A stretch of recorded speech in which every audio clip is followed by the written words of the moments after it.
అధిష్టానం కోడేరమ్మ పాటపత్రాలను నమస్కరించుకుంటూ మా యొక్క వారి పాదాలకు నమస్కరించుకుంటూ మరి ఈ గ్రామాల్లో పుట్టి పెరిగినటువంటి పల్నాడు ప్రాంతంలో పాదాలకు నమస్కరించుకుంటూ మరి ఆయన వారినిగా మాట్లాడుతున్నట్టు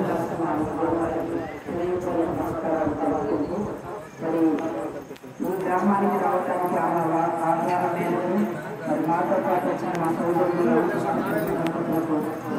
నమస్కారాలు తెలుసుకుంటూ ఎంతో మరి 150 మంది గ్రామకళ్ళు మీరందరూ మరి అమ్మవారి స్వరూపులుగా ఈ రోజు నాగుల పంచమి సందర్భంగా మరి చాలా మంచి రోజు మంగళవారం అంటే ఆ మహాలక్ష్మి తల్లి అనుగ్రహం మీ అందరికీ కలగాలి. ఆ తల్లి యొక్క కరుణా కటాక్షాలను మన మహిళామ తల్లుల అందరిపైన ఉండాలని కోరుకుంటూ మీరందరూ ఈ రోజు రావటం చాలా శుభగని. అనుకోకుండానే చూస్తే పంచమి చాలా మంచి తిథి.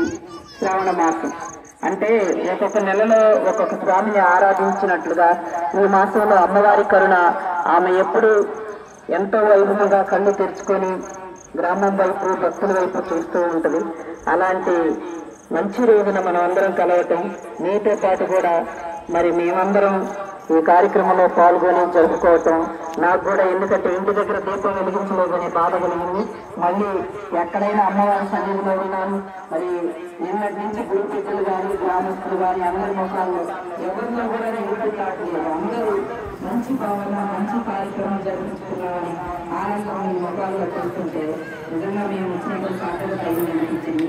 ఆల్రెడీ మీరు అన్ని వీడియో ద్వారా ఉపదేశాలు మంచి క్రమశిక్షణ విధానం మంచి భక్తి మార్గాలు ఉన్నటువంటి వారు నేను రాత్రి చూశాను, ఇప్పుడు చూశాను. ఎందుకంటే 60 మంది దయాలు మరి ఇక్కడి నుంచి 1 కిలోమీటర్ల పైన అవతల గ్రామం నుంచి కూడా వచ్చి ఈ కార్యక్రమంలో పాల్గొనడం అనేది నిజంగా మీ అదృష్టం ఉండబట్టి మేము ఎన్ని మాటలు చెప్పినా భయాన్ని ఓర్చుకొని మరి సోదరులు మగవాళ్ళు కూడా ఈ కార్యక్రమం వైపు అన్నదమ్ములు ఉన్నందుకు కూడా వారు కూడా హృదయపూర్వక నమస్కారాలు తెలుపుకుంటూ మరి ఎంతో మహిమాన్విత దేవాలయాన్ని నిర్మించుకున్న మీ గ్రామస్తులందరూ దీర్ఘాయుస్తో ఉండాలని కోరుకుంటూ మరి నిజంగా గ్రామం చిన్నదైనప్పటికీ కూడా మంచి గొప్ప మనసున్న గ్రామం మరి చాలా బాగా గుర్తుండిపోయింది మాకు చూస్తుంటే. ఎందుకంటే మేము అనేక గ్రామాలు తిరిగినప్పటికీ మహిళామ తల్లినే ఎక్కువ ఆధ్యాత్మిక వైపు, ఎందుకంటే మన ఆడవాళ్ళే ముఖ్య పాత్ర ఉంటుంది. ఎందుకంటే మగవాళ్ళు వాళ్ళ మనసులో తలుసుకోగలరు కానీ ఈ కార్యక్రమాల వైపు తొందరగా రాలేరు.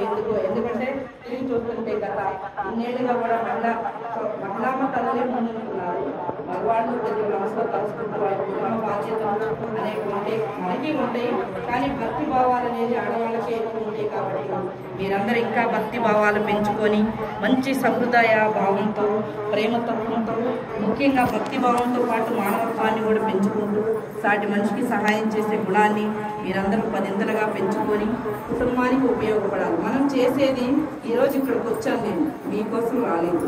ముఖ్యంగా చెప్పాలంటే మా ఆనందం స్వామివారి ఎంచుకున్న పాత్ర దాని కొరకు మరి భారీగా నేను కూడా ఈ విధానంలో నాకు కూడా కొద్ది భక్తి ఇవన్నీ అభినయం ఆశ ఉంది. భగవంతుడు ఏదో మనకు చేస్తాడని నమ్మకం ఉంది. కాబట్టి ధైర్యంగా మేము ఇలా ప్రయాణాలు అర్ధరాత్రులైనా మరి మాకు కూడా దంపతులతో మరి అమ్మ పెద్ద వయసు ఆమె అనుభవాలు ఉన్నాయి. కాబట్టి ఇంత దూరానికి ఆమె మట్టబద్దగా నాకు రావడం ఎందుకంటే చాలా బాగుందమ్మా, మీరు ఆనందపడతారు, మీకు వచ్చినందుకు కూడా మంచి కార్యక్రమం జరపాలనేది మీకు ఉంటుంది రెండమ్మా అని చెప్పి తీసుకొచ్చింది. ఆమెకి 10ంతలుగా ఆరోగ్యాలు ఆమెకు కూడా ఉండి ఇంకా మీ గురు బిడ్డల్ని మళ్ళీ బాగా కలుసుకొని ఈ విధానంలో మిమ్మల్ని అందరినీ ఇంకా ముందుకు ఆవిడ ద్వారా మీరు పొందాలని కోరుకుంటూ మరి నాగేంద్ర స్వామి ఆశీస్సులు, మా గురుదేవుడు ఆశీస్సులు, మరి ఆ మహాదేవుడు ముఖ్యంగా గురు దక్షిణామూర్తి మహాదేవుడు శివుడు కొనేదంటూ ఏమీ లేదు. కృష్ణుడైనా వీళ్ళందరూ ఒక్కొక్క అంటే రూపాలు వేరైనా మనం నమ్మే విధానాన్ని బట్టి మనకు అన్ని శక్తులు వస్తాయి. స్వామివారు ఇందాక చెప్పినట్టు భజనలు ఆపకుండా కోలేరమ్మ తల్లి గ్రామదేవతగా ఆమెను ఎప్పుడు మీరు శాంతింపజేసుకుంటూ, శాంతింపు అంటే జంతు పనులు కాదమ్మా, ఎందుకంటే అది మన నమ్మకాలు బట్టే ఉంటుంది. కాబట్టి వచ్చి 9 10 మంది అయినా, ఎందుకంటే మీరు అందరూ కూడా మాలాగా పొలం పనులు చేసుకునేవాళ్ళే. కాబట్టి కుదిరినప్పుడు తప్పకుండా 1 గంట కేటాయించుకొని ముఖ్యంగా మేము వచ్చిన ఈ విధానానికి స్వామివారు కోరుకున్న విధానానికి మీరు భజనలు మాత్రం ఆపకుండా సంకీర్తన సత్సంగం 2 కళ్ళు లాంటివి. కాబట్టి సత్సంగం అనేది గురువుల ద్వారా జరుగుతూ ఉంటుంది, అందుబాటులో ఉండదు. కాబట్టి మీ యొక్క మానసిక ఫలంతో మీ కోరికలు తీరాలన్నా, మీ పిల్లలు మంచిగా చదువుకోవాలన్నా భగవంతుని పాదాలు మాత్రం దయచేసి ఎవరు వదలొద్దు.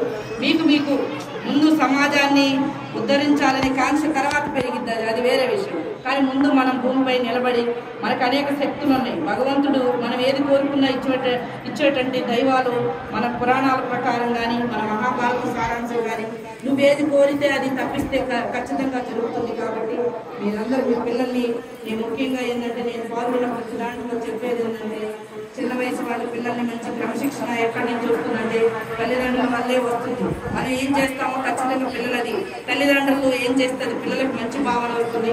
అది నేను అనుభవించే మీరందరికీ చెప్తున్నాను. మీ అందరి తల్లిదండ్రుల ఆలోచన పిల్లలపై పడి మంచి ఉన్నతులుగా, విద్యావంతులుగా తయారయ్యి ఇంటికొకరు చదువుకుంటే మన ఆర్థిక సమస్యలు మనం ఎంత కష్టాలు పడ్డాయో, ఒక్కోసారి రైతు బాధలు చాలా బాధలు నిండా స్వామివారు చెప్పినట్టు ఎంత కష్టపడ్డా ఒక్కో సంవత్సరం మిగులుతే ఒక్కో సంవత్సరం మిగలదు. కానీ సరస్వతీదేవి అనేది మీ కుటుంబాల్లో ఒక్కరికి వచ్చినా అది మీకు తరతరాలుగా వంశాభివృద్ధి జరుగుతూ ఉంటుంది. ముందు మీ కుటుంబం మీ కాళ్ళపై మీరు నిలబడగలుగుతారు. కాబట్టి మహిళా తల్లులు ముందుగా మన పిల్లల్ని క్రమశిక్షణా భావంతో మంచిగా చదివించుకుంటూ మన యొక్క తపశక్తిలాగా మన ఆలోచన విధానాలు పిల్లలకి తొలి గురువు తల్లిదండ్రులే. కాబట్టి మరి మన ఆలోచనలు పిల్లలకి ఎప్పటికప్పుడు మన అమ్మ ఏం చేస్తుంది, మన నాన్న ఏం చేస్తున్నాడని గమనిస్తూ పెరుగుతారు. కాబట్టి ముఖ్యంగా మన వాళ్ళందరూ మంచి సద్భావన హృదయంతో మహిళామ తల్లులు ఆ శక్తి, భక్తి, భగవంతుని పాదాల చెట్టు పెట్టుకుని సమాజంపై అందరూ మంచి స్నేహాలు ఏర్పరచుకుంటూ బాగుండాలని మీ అందరినీ కోరుకుంటూ, సమయం ఎక్కువైనప్పుడు కూడా మిమ్మల్ని చూస్తుంటే వదలబుద్ధి కాబట్టి ఇంకా ఏదో చెప్పాలనే తాపత్రయం. కాకపోతే నాకు వినే దాంట్లోనే అలసిపోతుంది మనసు, ఎందుకంటే వీళ్ళందరూ చెప్పే దాంట్లో నేను కూడా, ఎందుకంటే అది విని నాకు సరిపోయిద్ది, ఆ మెమరీ తీసుకోలేకపోతుంది. కాబట్టి ఆ అమ్మవారు అనుగ్రహం, గురుదేవుని అనుగ్రహం, మరి నాగేంద్రేశ్వర వారి అనుగ్రహం మీ అందరికీ, మీ కుటుంబాల్లో పిల్లలకి, మీకు పాడి పంటలు ఆయుర ఆరోగ్యాలతో బాగుండాలి. సోదరులు, అన్నదమ్ములు, బాబాయిలు అందరూ కూడా దీర్ఘాయుష్తో మీ గ్రామం పదింతలుగా వెలగాలని కోరుకుంటూ నిండైన మనసుతో సెలవు తీసుకుంటున్నాను.